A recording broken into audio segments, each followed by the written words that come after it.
Hello guys, welcome to my new blogs. আমরা আবারও নিয়ে চলে আসলাম একটি নতুন ব্লগ। মুর্শিদাবাদের বিভিন্ন ঐতিহাসিক প্লেস।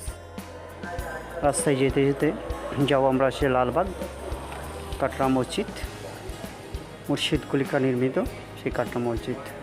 আসুন আমরা দেখে নিই রাস্তার মনোরম পরিবেশ এবং এলাকার আশেপাশে কাটরা মসজিদের আশেপাশে দৃশ্য।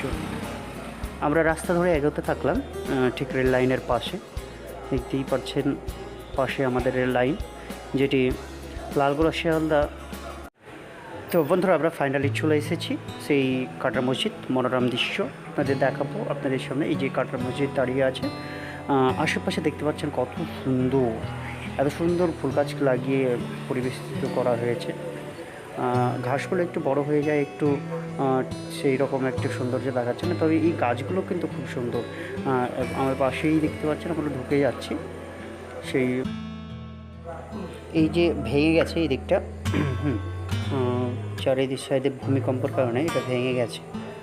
অনেক দিন হয়ে গেল, আসলে বয়সও হয়েছে, সে কারণে ভেঙে যায়।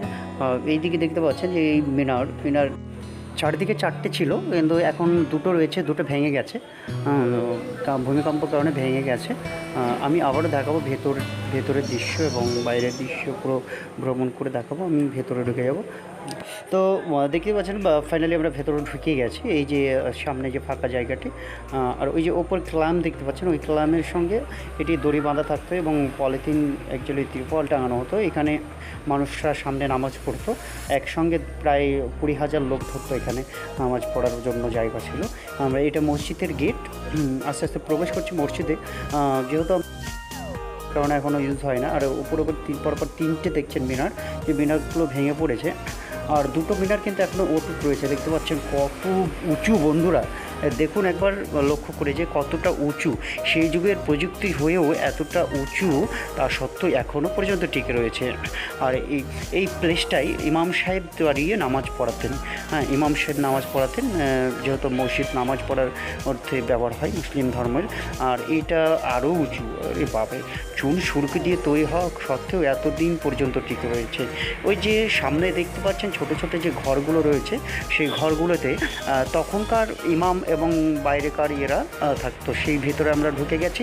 আচ্ছা আমার বন্ধু, এই যে এই শিকগুলো দেখছেন, ওই যে মিনারগুলো ভেঙে পড়েছে, তারই শিক এগুলো, ওপরে দেওয়া ছিল, কিন্তু সেগুলো ভেঙে গেছে। আস্তে আস্তে বাইরে চলে যাব।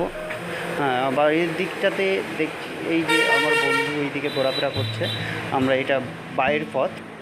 খোদা হাফিজ বন্ধুরা, এই ব্লগটি এখানেই শেষ। আবারও নিয়ে চলে আসবো নতুন ব্লগ, বিভিন্ন প্লেস দেখাবো আপনাদের। আসুন।